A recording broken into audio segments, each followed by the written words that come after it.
gotten several requests as to how I do my running vine file work. So I was going to go through kind of the step by step and how I do that. So kind of show you guys what I do. So I start by where I want the beginning and the end of the file work. And that's just eyeballing that.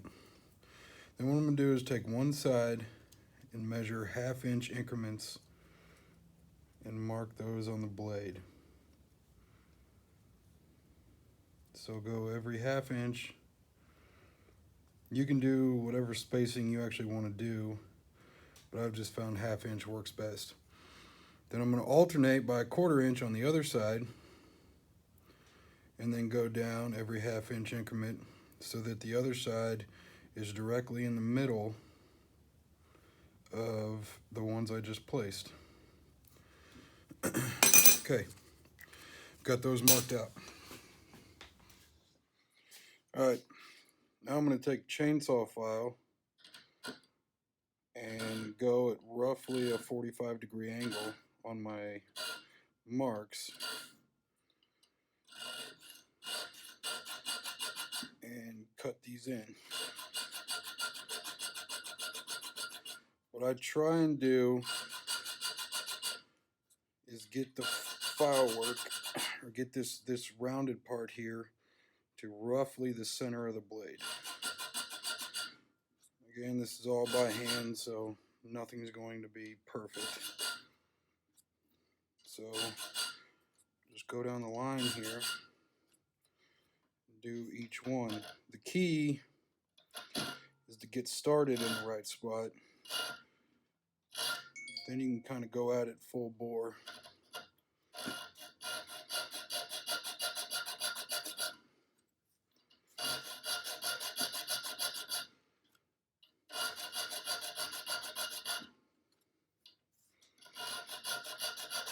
I know some people use Dremels or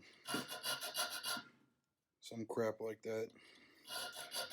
I always prefer to do it by hand because if I slip or go too far, I'm just going to be one stroke off versus an entire, 15,000 RPMs or whatever you're running with a Dremel. So a little more time consuming, but I think it lends to a better finished product.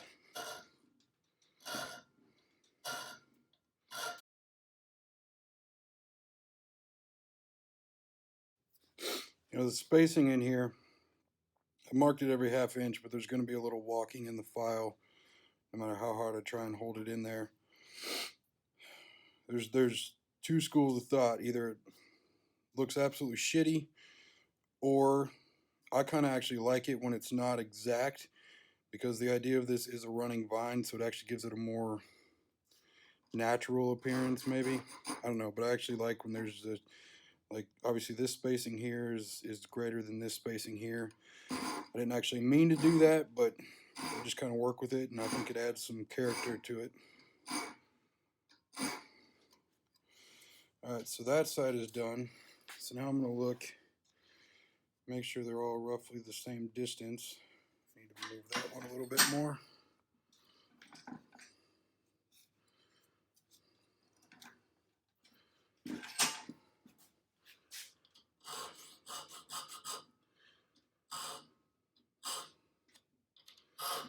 And by distance, I mean towards the center here.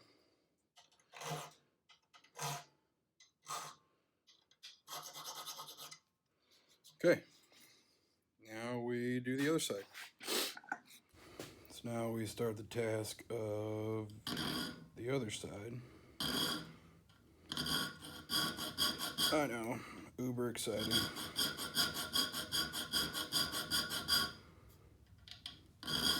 But you got to do what's going to make your stuff set apart from all the others. In my opinion, I've spent time, I've learned from, worked with a couple ABS Mastersmiths, and just watching the constant strive that they have for perfection, and everything is perfectly square and straight, and You know, I started by learning from them, so I think that helped me develop an eye for what's correct and what's incorrect.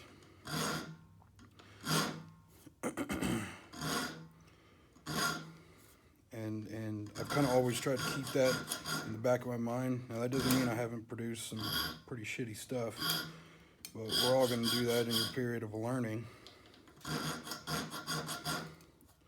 But as long as you are constantly trying to make it better, and at the same time, one thing I heard from one of those master smiths that is always stuck in my head is, if you ever have to say to yourself, that is good enough, it is never good enough. You should have to say to yourself, that's excellent. That's exactly what I was going for. You should never even think that it is good enough.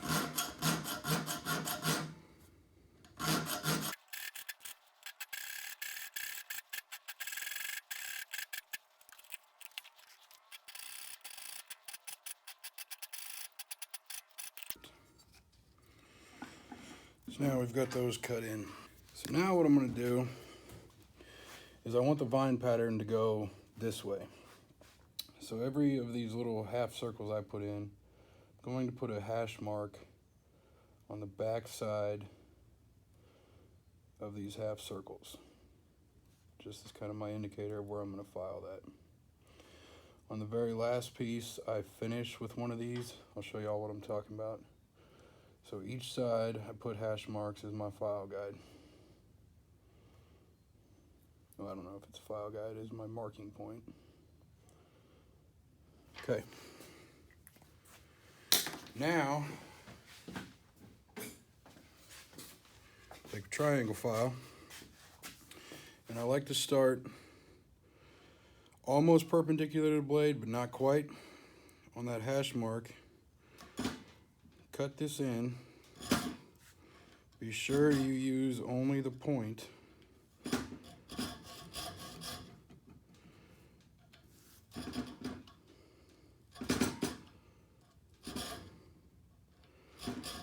And I want to get that cut to about the same distance as far as to the center of the blade as I have my half circle. So once I get that cut in there, then I'm going to kind of rotate the file back this way so we can take that circle and smooth it around. Sorry, right now it's not a circle, but right now it's straight. But what I want to try and do is make this a circle that connects back to there. So you want to be sure and keep your file edge only against this side, because you don't want to do it this way because you'll ruin that indentation there. So I'm going to cut it back like that.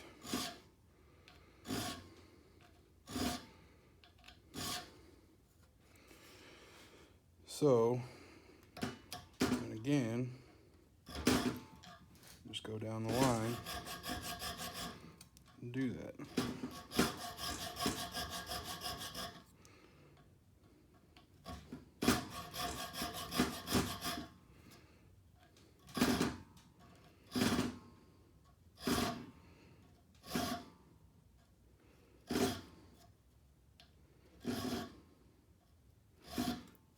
The closer you get to where you want it to be, it's where you kind of want to take slower, less aggressive cuts. Just so you don't, have an oh shit moment. Which there will be plenty of those.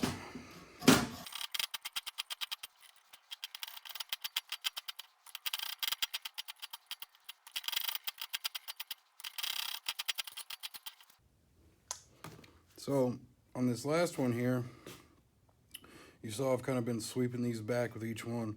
On this last one, I don't want to do that. I just kind of want to cut in just a little V with the file here, since that's where the file work is stopping. Or essentially the end of the vine.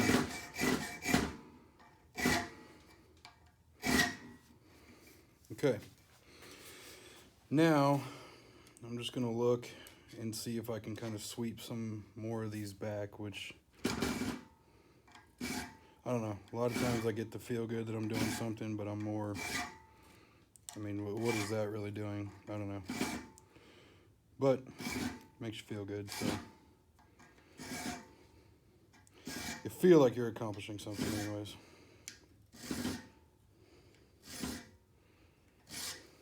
Okay. Now we will switch to the other side. So, you know, I'm right hand dominant, so I kind of move everything so it's easier to work to the right hand. I also just kind of looked at the tripod again. I guess it's bouncing a lot, and I don't really know how to fix that, so sorry. But now we just repeat the procedure on the other side. I try and keep a close eye as I'm doing this to try and match the distances. Distance to the center here before I kind of start cutting in that sweep.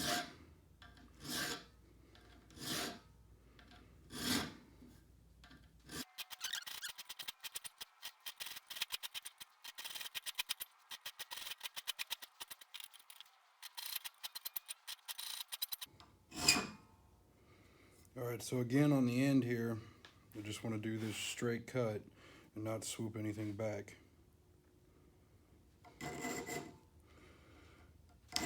Normally I got music going. Hope nobody walks in, because otherwise you just think it's me standing here talking to myself.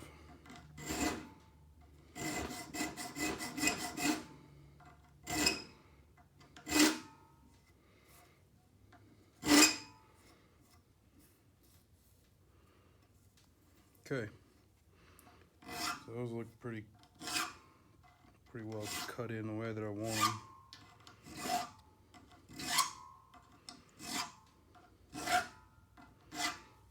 Okay.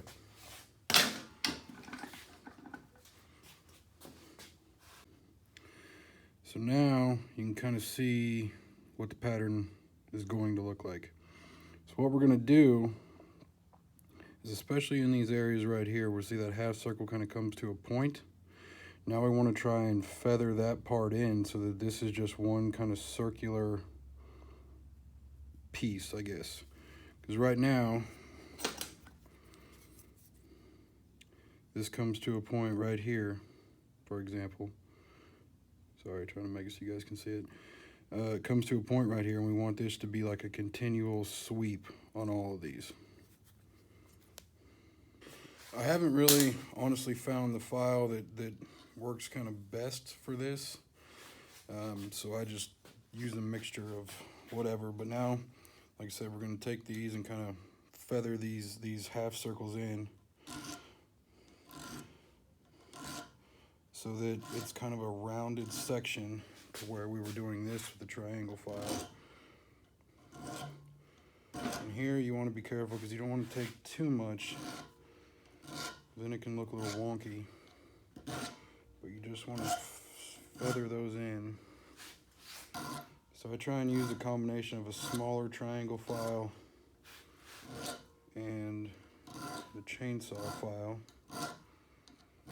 to do that. And I don't go in any kind of particular order because I just kind of, I don't know, you get tired of working on one spot and move to the next and then go back and fix it. But the key with this is that, again, someone asked what this pattern's called. I was always told it's called the running vine. So that's kind of always what I've had in my head. So you want to try and make it look as organic as possible.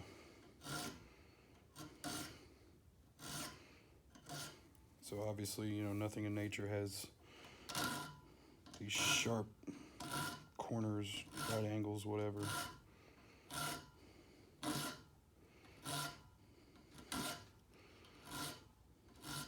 But also one thing I learned is, like I said, you're going to have plenty of old shit moments. One thing one guy told me one time is, you mess it up on one side, Mess it up on the other side. Just mess it up the same way. So I also try and do kind of, you'll see I'm filing down like this. It's because you want to take away meat from here such that it kind of gives this 3D illusion to it. Like this is just running along the top of the spine.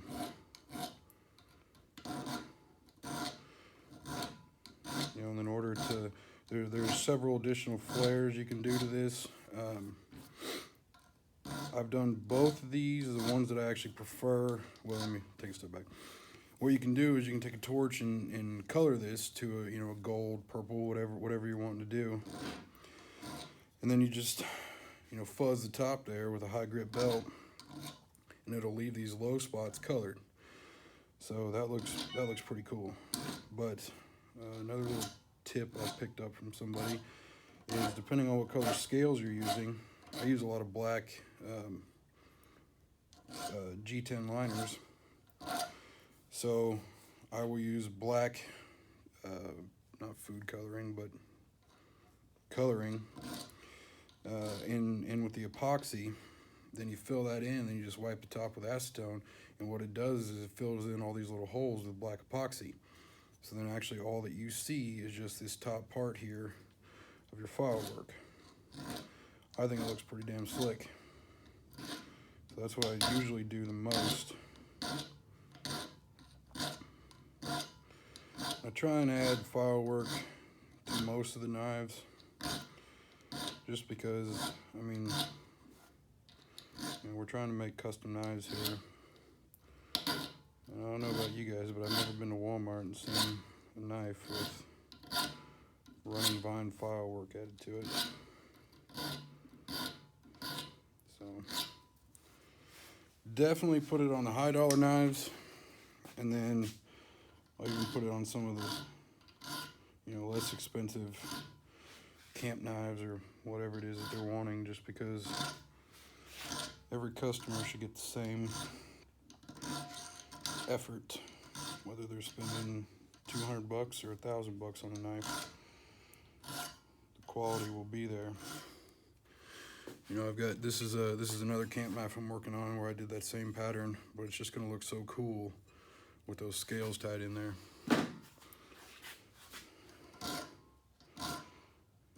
Plus, always remember, when you're working on your knives, you never know who that person's going to know.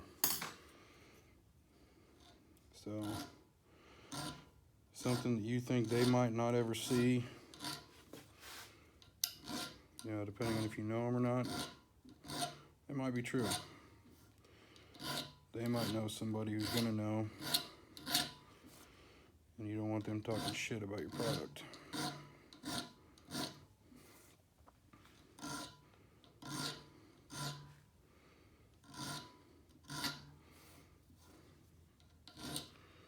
I think the lighting might be a little bad on this side.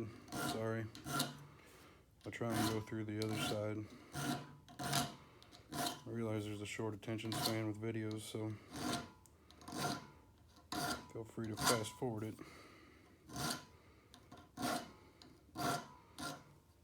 It's not like I'm an uber exciting individual.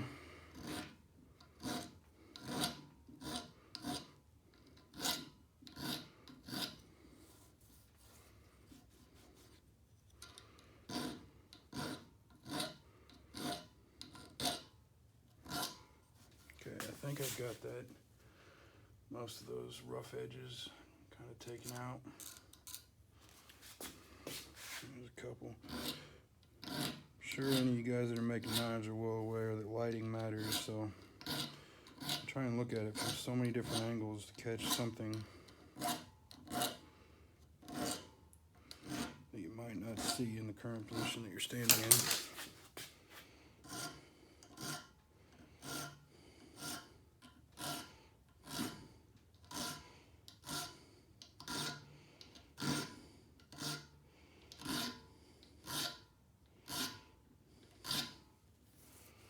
Okay, that looks pretty good.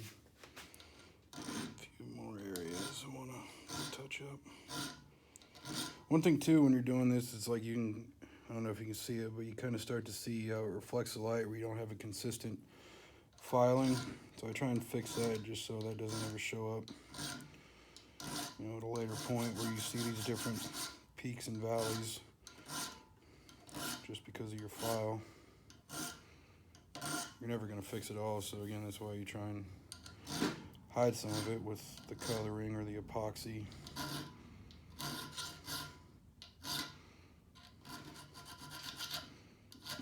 Okay. Pretty slick.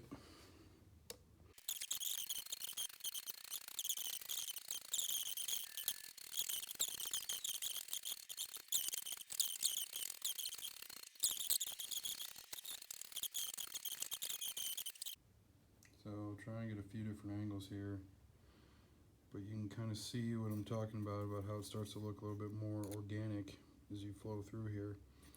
I mean, some of these are still, you know, like little metal shavings. I'll go over and buff this with a Scotch-Brite wheel to get all that stuff out, but for the most part, that's that pattern. So, all right. Hope you guys like the instructional video of, again, the running vine file pattern, file work. As I said, I'm going to start doing a lot more instructional videos of some of the stuff that I do. Please subscribe to the channel, hit the like button on there. The more you help me, the more I'll try and do more for people that are interested. Or if you don't care, don't subscribe.